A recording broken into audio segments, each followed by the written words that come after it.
எல்லாரும் சொல்லுங்க I have family. என் ஃபேமிலில எத்தனை மெம்பர்ஸ் இருக்காங்க?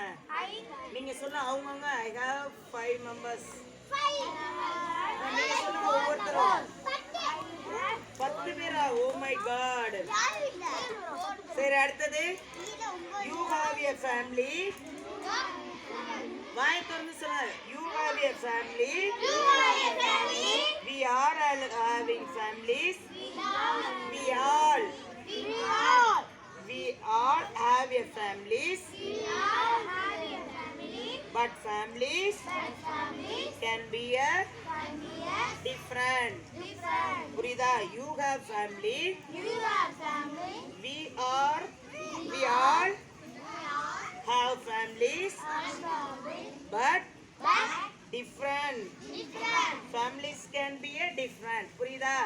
எல்லாருமே நானே ஃபேமிலி இருக்கு, உங்களுக்கும் ஃபேமிலி இருக்கு, ஆனா என்னது அது எல்லாமே டிஃபரன்ஸ். புரியுதா? நான் இதே சொன்னது. அடுத்தது பாரு, அதுல யாரா இருக்காங்க? அம்மா, இத ஒரு போட்டோ எடுத்தியா? கட் பண்ணிக்கோ.